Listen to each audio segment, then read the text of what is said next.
کہ آپ ہمارے علاقے میں آ کے واردات نہیں کریں گے اور ہم آپ کو تنگ نہیں کریں گے. یہ کہیں سنی باتیں ہیں یا ایک معاہدہ, اس میں غالباً حقیقت کا میں نہیں کہہ سکتا, لیکن کہیں سنی باتیں ہیں.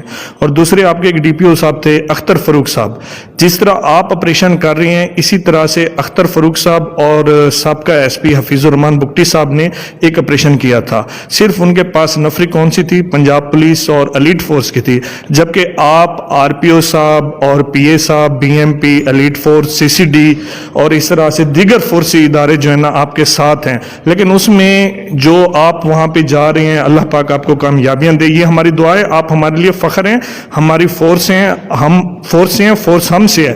لیکن میں یہ کہنا چاہتا ہوں کہ اس میں تھوڑا سا آپ طریقہ کار ہی ایسا رکھ لیں کہ جس میں اس لادی گینگ کو ہم جڑ سے ختم کریں. اور اس میں کیا مقامی سرداروں کا نام آ رہا ہے کہ آپ کی جو پولیس تشویش ہے اس میں کہیں مقامی سرداروں کا نام ہے؟ تھوڑا سا اس بارے میں بھی روشنی دیں مجھے. جی حیدر صاحب, آپ نے باتوں میں کوئی 10-12 سوال کیے, تو میں کیونکہ بات نہیں چاہتا تھا کہ وہ بات ٹوکوں, تو اب ان 10-12 سوال کے میں علیحدہ جواب دیتا ہوں. آپ نے بات لادی گینگ سے شروع کی, پھر آپ نے یہاں کے کرائم کے حوالے سے بات کی, پھر آپ نے چوٹی کے حوالے سے کی, کیونکہ میں یہ سمجھ رہا تھا کہ لادی گینگ پہ ہی بات کرنی. ہم دوسرے شہر پہ بات کی ہے. جی سر, ہم دوسرے کرائم پہ بھی بات کرتے ہیں. دوسرے کرائم میں اگر آپ دیکھیں جو بڑے نامی گرامی ڈکیت تھے, اس میں وہ سارے مارے گئے, تقریباً 13 بندے 6 ماہ میں مارے گئے. اس میں اس پروسیس میں ہمارا ایک کانسٹیبل جو ہے جلال حیدر بھی شہید ہوا, اور وہ بھی اس کی قربانی بھی آپ کے سامنے ہے. 22-24 سال کا وہ لڑکا تھا. اور یہاں پر کرائم میں جو آپ بات کر رہے ہیں, آپ کا ایک موقف ضرور ہے, مگر جب ہم شہریوں سے بات کرتے ہیں تو اس میں کرائم میں کمی آئی ہے. اور آج بھی ایک پریس کانفرنس ہے جہاں پہ آپ بات گدئی تھانے کی کر رہے ہیں, تو ہم وہ بھی کر رہے ہیں. وہاں پہ بھی آج ایک پریس کانفرنس رکھی جہاں پہ یہ ریکوری ہے, اتنی ریکوری پہلے نہیں ہوئی. اب آپ نے دوسری جو ٹاپک پہ دوبارہ واپس آئے وہ لادی گینگ کے حوالے سے تھا کہ پہلے آپریشنز ہوئے. جو باقی ڈی پی اوز نے یقیناً میرے آنے سے پہلے اچھا ہی کام کیا, ان کے بارے میں میں اس پوزیشن میں نہیں ہوں کہ میں کہوں کہ 2007 یا 2017 میں یہ ہوا, تو میں اس پہ کمنٹ نہیں کر سکتا. میں تو اپنا جو میں نے خود دیکھا وہ میں کر سکتا ہوں, مگر ڈیفینیٹلی انہوں نے مجھ سے بھی بہتر بڑھ چڑھ کے کام کیا, مگر اس پہ میں کمنٹ کرنا میرا کوئی مناسب نہیں.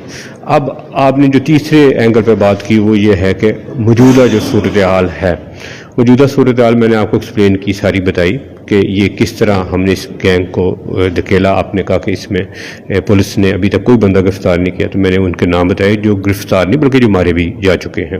اور اس میں ہماری پوری ٹیم نے بڑا ایفرٹ کیا. 24 دفعہ پولیس کے اوپر پچھلے 7 مہینوں میں فائرنگ ہوئی, اور جو پولیس ملازم ہیں, جو کانسٹیبل ہیں, وہ اسی طرح ہی قیمتی ہیں جس طرح آپ, میں اور باقی لوگ ہیں. وہ بھی کسی کے بھائی ہیں, بچے ہیں, 22-22, 24-24 سال کے جوان ہیں, اور ان پہ 24 ٹائمز جو ہے فائرنگ ہوئی. فائرنگ تبھی ہوتی ہے پولیس پہ جب پولیس اس کا مقابلہ کرتی ہے. اگر پولیس کہے کہ ہم نے تھانوں میں بیٹھنا ہے اور یہ لادی گینگ اور کوئی بھی گینگ انہیں کرائم کرنا ہے, تو نہ تو گینگ والوں کو تکلیف ہے, نہ پولیس کو, عوام کو تکلیف ہے. فائرنگ اسی وقت ہوتی ہے جب پولیس ان کی کنفرنٹیشن ہوتی ہے. نتیجہ یہ ہوا کہ جو ان کا غصہ, جو ان کو تکلیف عوام کی طرف سے تھی, اور جو انہوں نے عوام کو لوٹنا تھا, وہ مقابلے پولیس کے ساتھ شروع ہو گئے. یہ بھی فرسٹ ٹائم ہوا کہ ہر ایشو پہ پولیس پہلے پہنچتی تھی اور ان کا مقابلہ شروع ہو گیا, ورنہ ایک روایت بن چکی تھی کہ انہوں نے ناکہ لگانا 20 منٹ اور 10-15 موٹر سائیکلیں سنیچ کرنی, اور اس کے بعد انہوں نے چلے جانا, اور پولیس جو ہے وہ بعد میں پہنچنی, اور پولیس پہ کبھی فائر نہیں ہوا. مگر یہ سب جو پروسیس ہوا یہ بھی اسی وجہ سے ہوا. باقی جو آپ نے بات کی, کچھ ایسی چیزیں آپ نے ٹچ کی ہیں جو کہ میں نہیں سمجھتا کہ وہ ہمارے اسکوپ میں ہیں. میں آپ کو ایک لا آرڈر کے حوالے سے ضرور آپ کو بریف کیا, وہ آپ کا رائٹ ہے پوچھنا, وہ ہم نے آپ کو بتا بھی دیا.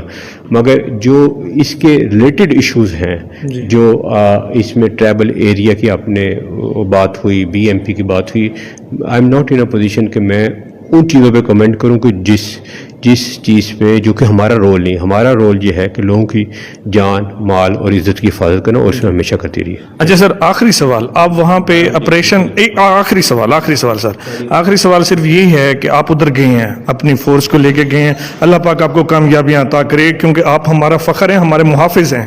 اور وہاں پہ جا کے آپ کو کیا لگا کہ کیوں لادی آخر وہاں پہ کس طرح فرار ہو جاتی ہے, اور ہماری فورس کو وہاں پہ آپریشن کرنے میں کیا مشکلات کا سامنا, صرف یہ میرا سوال ہے آپ سے آخری. جی لاسٹ اس میں یہی ہے کہ وہ ٹرین ایک ڈیفرنٹ ہے, وہ اس طرح کا ایریا نہیں ہے جس طرح میدانی ایریا میں تو آپ مختلف راستے ہوتے ہیں بند کر لیتے ہیں، مگر جو پہاڑ پہ ہوتا ہے جو بندہ ہائٹ پہ ہوتا ہے اس کے پاس ایک ایڈوانٹیج ہوتا ہے، وہ ان کا ایڈوانٹیج ہے، مگر میں نہیں سمجھتا کہ یہ بھی کوئی بڑی بات ہے۔ اصل ایشو یہ ہے کہ وہ ایک ایسا ایریا ہے جو پولیس ایریا نہیں ہے، وہاں پر ہم جاتے ہیں تو وہ ہمارا ہوم گراؤنڈ نہیں ہے۔ سیٹلڈ ایریا میں جب ہم ہوتے ہیں تو ہمیں ایک ایک رستے ایک ایک ایریا کا پتہ ہے، ہماری چوکیاں ہیں، اگر کوئی واردات چوٹی میں کرتا ہے اور شہر کی طرف نکلتا ہے ہم چوٹی والوں کو الرٹ کر شہر کے الرٹ کرتے ہیں، شہر سے نکلتا ہے کوٹ مواری جاتے ہیں ہم ان کو الرٹ کر دیتے ہیں۔ وہاں پر ہمارا ایسا سسٹم نہیں ہے، وہاں پر ہمارے تھانے نہیں ہیں، وہاں پہ ہماری موبائل پیٹرولنگ نہیں ہے، تو وہ ایشوز ہمیں آتے ہیں۔ وہ پہاڑ کا ایریا ہے اور پولیس کے جتنے بھی وسائل ہیں جو بھی ہیں اس میں میکسیمم جو کچھ ہو سکتا ہے ہم نے کیا اور انشاءاللہ ہم کریں گے۔ جی میں